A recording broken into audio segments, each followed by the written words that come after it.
It has been said that if there is ever to be such a thing as a true universal language, it will most likely be expressed in the realms of mathematics, geometry, energy patterns, and frequency.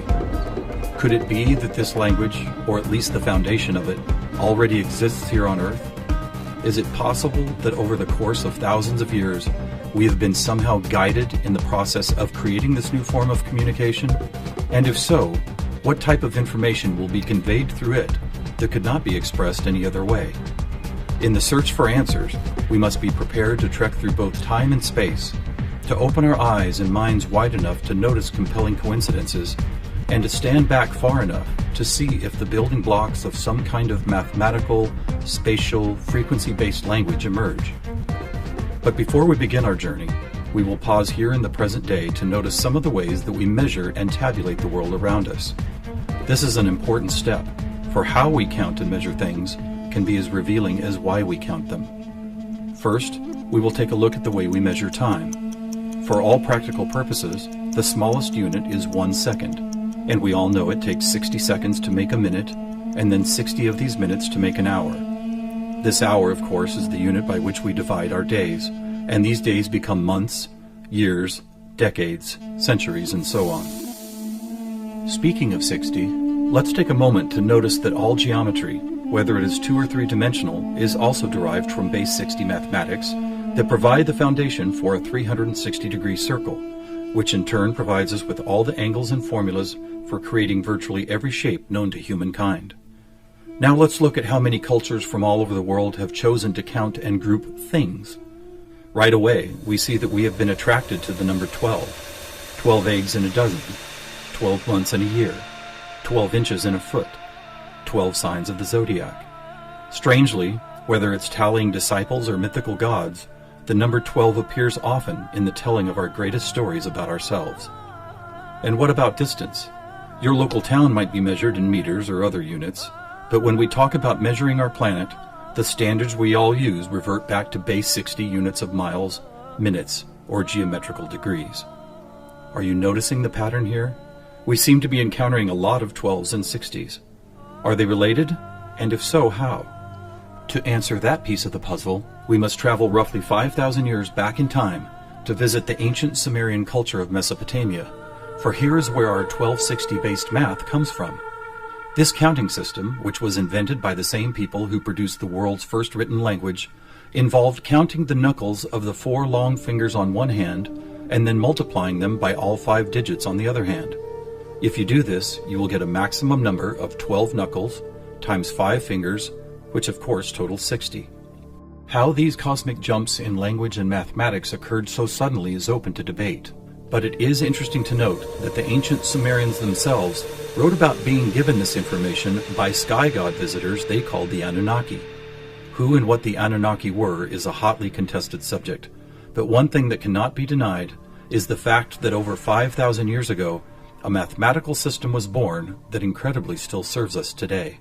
So now that we have our various units of measurement, all based on the Sumerian 1260 counting system, let's jump forward to a few pivotal moments in history and see what other numbers, patterns, and synchronicities appear. In the 6th century BC, on the Greek island of Samos, the famed mathematician Pythagoras led a school of thought that married philosophy, mathematics, music, and of course geometry. And while Pythagoras did not discover advanced geometry, he did apply it in new ways, especially to music. For instance, he noticed that when a tauten string was plucked, it would create a tone. And when that string was divided in half, it would make the same tone only twice as high in pitch. Pythagoras then came up with numerical ratios based on harmonic fifths, and this led to the creation of the musical scale found at the root of most modern music. It is important to note that according to Pythagoras, all musical notes were found by using mathematics, and as such were given number values according to their placement in a kind of master grid. For instance, by using fifths beginning from note number 1, he was eventually guided to note 27. And to find the same note twice as high in pitch, he simply kept doubling it to 54, 108, 216, 432, and so on up the scale. If you've ever heard of Pythagorean tuning, you know that the number 432 is quite important. To Pythagoras himself, it probably wouldn't have stood out more than any other in his numerical grid. But in our quest to find a universal language based on mathematics and frequency, this particular note represents a significant piece of coincidental evidence. You see, many ancient musical instruments, from Tibetan bowls to Native American flutes, happen to produce the same tone, a tone that vibrates at 432 cycles per second. That's compelling, but even more intriguing is the fact that Pythagoras was not calculating vibration cycles to find tone 432. It just happens to be the same number. What's more, for decades, most modern musical instruments were also tuned to this same fourth octave A, with a value of 432 cycles. How could this be? Who chose this particular note as the keystone for instrument tuning, and more importantly, why? Here is where a deeper mystery begins to emerge, and to explore it we will need to go back to Pythagoras' other passion, geometry. It is not an exaggeration to say that to Pythagoras and his disciples, geometry and math held a key to the nature of all life everywhere, and maybe it does. Let's look at the first four geometric shapes, the circle, triangle, square, and pentagon. In each of them are angles of degrees that, when added together, always total a specific number relative to that particular shape. For instance, if we take a triangle, the sum total of all three interior angles is always 180. For both the square and circle, it is 360. For a pentagon, it is 540. Now at this moment, let's step back and look at these numbers in a different way, as there seems to be something about them that reaches beyond a simple sum of angles. Did you notice that they happen to be in the same numerical neighborhood as tone 432? What's more, they all add up to 9, just like 432. As an experiment, let's take a look at the numbers found in basic geometric shapes, then apply those numbers as vibration cycles to hear the tones they produce. First, let's listen to what the 180 total degrees contained in a triangle sound like.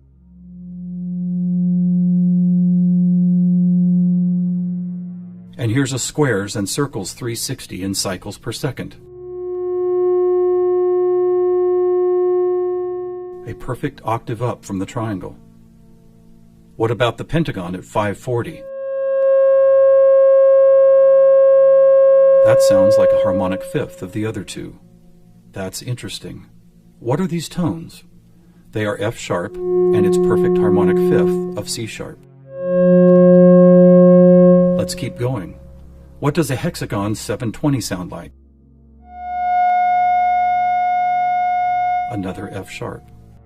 Here's a seven-sided septagon, which totals 900. This is an A sharp, which happens to be the note required to complete an F sharp major chord in perfect three-part harmony.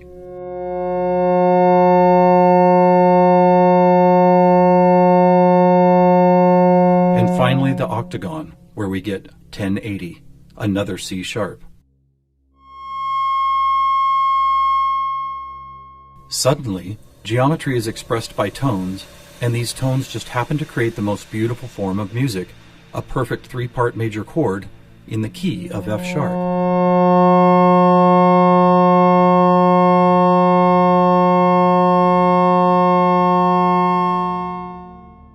Is this something we've been missing for years? Is it important? To the famous philosopher and mathematician Plato, the answer would have been a resounding yes, for it is Plato who advanced the study of two-dimensional geometry into three-dimensional geometry, and who began to recognize that nature, whether expressed as a tone, the petal design of a flower, or the spiraling design of a seashell, seemed to follow a 3D mathematical pattern. In fact, it became an obsession of Plato to try and find the simplest three-dimensional geometric shapes, and his quest ultimately revealed what we now call the Platonic solids. In essence, these forms represent the most elemental construction blocks found both in human-made and natural forms. So let's see if and how they fit into our geometry tone grid. First, there is the tetrahedron, or a three-sided pyramid comprised of four interlocking triangles. As we did before, let's add up all the angles found in those four triangles. The answer, 720, which we have already seen is the tone F sharp.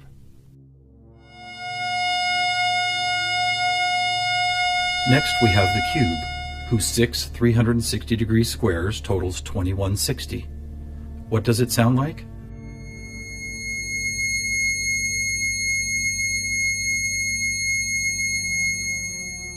2160 is a high C sharp, and as you will see later, a very interesting number for other reasons as well. Next up is the octahedron. Constructed of 8 triangles, this shape totals 1440, which is another perfect F sharp higher up the scale. The icosahedron is made up of 20 triangles, so the total number of degrees is 3600. As a tone, 3600 vibration cycles create the A sharp needed to complete yet another F sharp major chord that sounds like this.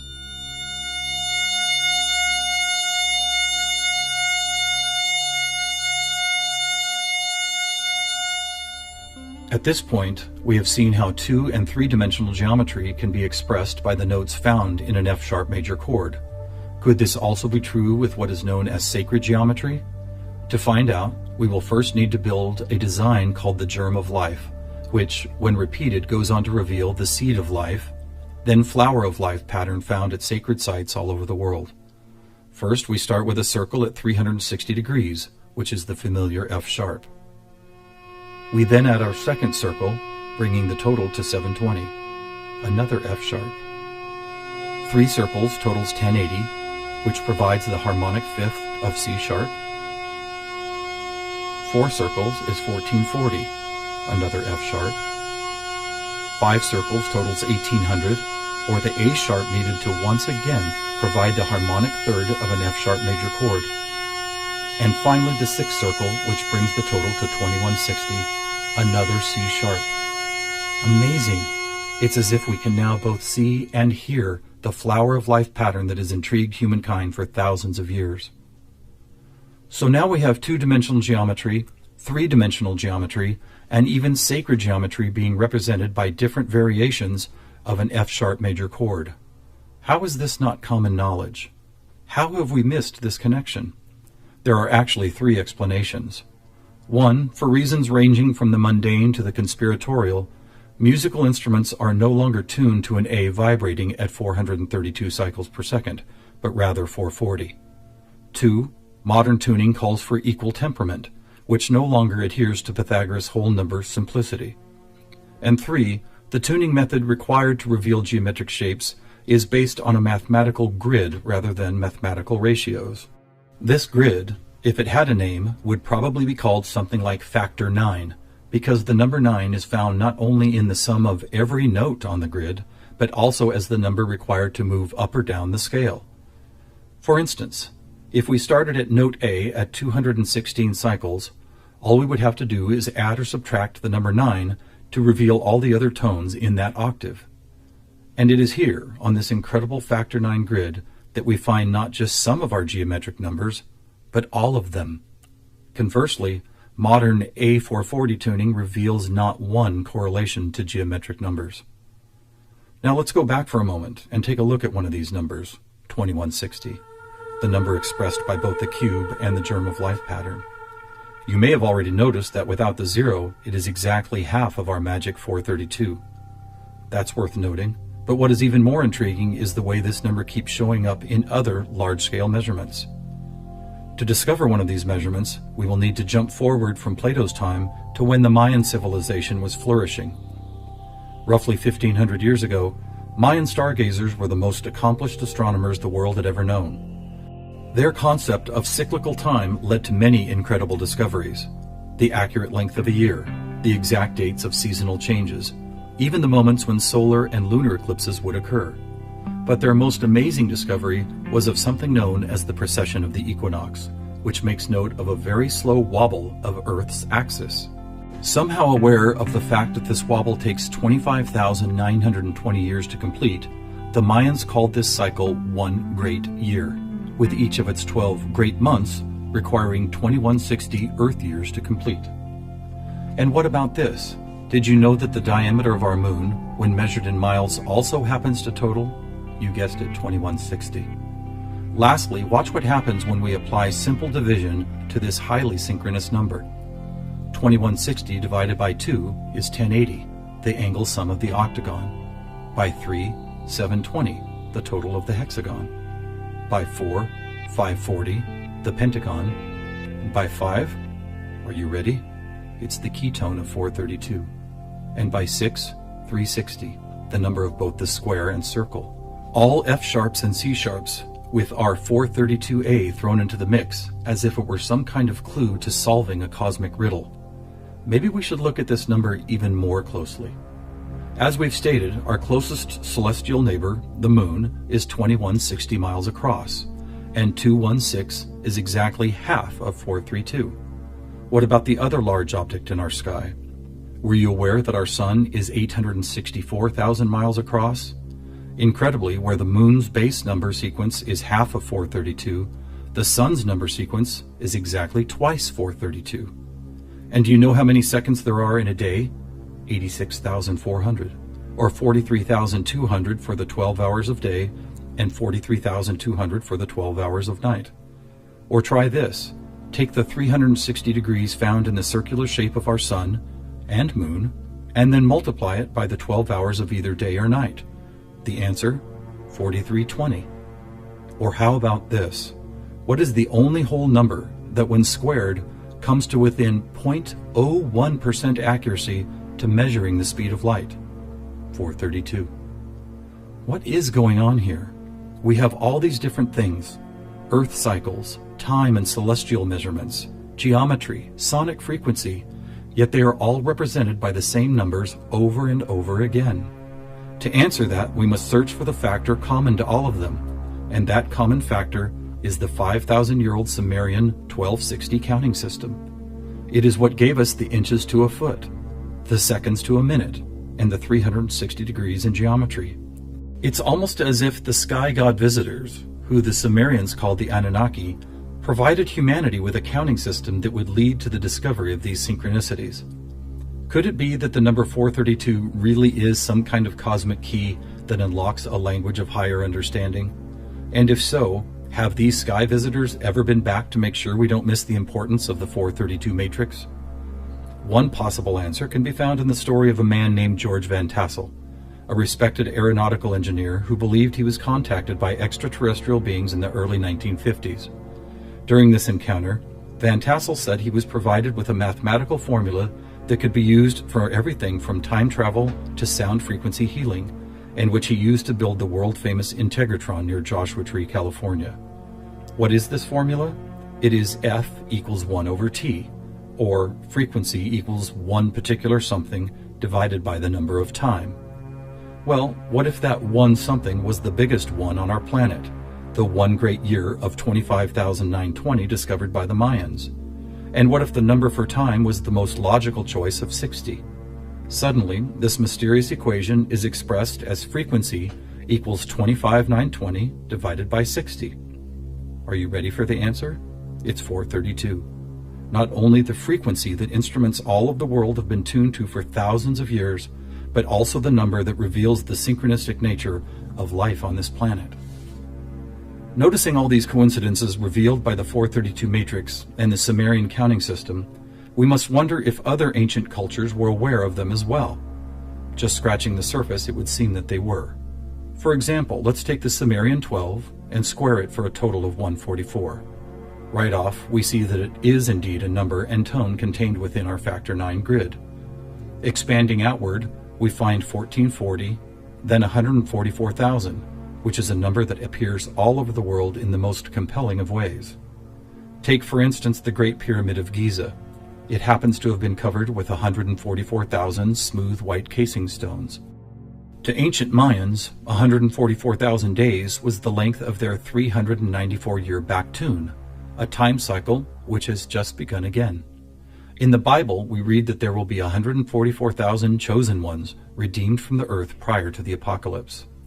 Obviously, number sequences like these have been significant to many different cultures and religious sects, and to one enigmatic group in particular, the Freemasons.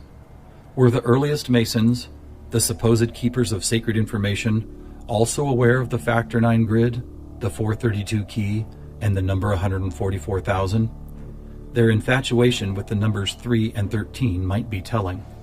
For instance, if you divide 144,000 by 432, the answer is 333.3 into infinity. Or take a look at the back of a dollar bill. That famous unfinished pyramid could be revealing some interesting clues. For instance, there are 13 steps climbing the pyramid, and 13 times 33.3 is 432.9. Even the shape of the flat-topped pyramid appears to be made as if someone had drawn 4 dots in a line, then 3 above it, then 2 above that, and then connected those dots to reveal this iconic shape. And of course, let's not forget that the square root of our all-important factor 9 grid is 3 threes. Who else knew about 432? The answer is surprising. In India, large cycles of time are called Kali Yugas, and each one is 432,000 years long. In fact, the number 432 appears so often in sacred structures and myths, from Stonehenge to the pyramids, that author Joseph Campbell could not help but see it as the most important mythological number in history. So what do we have here? What is it that's trying to be expressed by all of these coincidences? One answer is that over the course of history, we have been somehow guided toward both the subconscious creation and eventual conscious recognition of a grand pattern based on frequency, mathematics, time, space, and geometry. Quite possibly, these synchronistic numbers, shapes, and tones represent the building blocks of a language that we do not yet fully understand, but could turn out to be the most important language we will ever learn. How will we use it? Who will we be conversing with? Time will tell. Thousands of years ago, from locations all over the globe, various prophets, shamans, and seers described an era when humanity would make some kind of cosmic leap into a next level of consciousness. Here, at the dawning of the age of Aquarius and the start of a new Mayan Baktun cycle, maybe it's happening.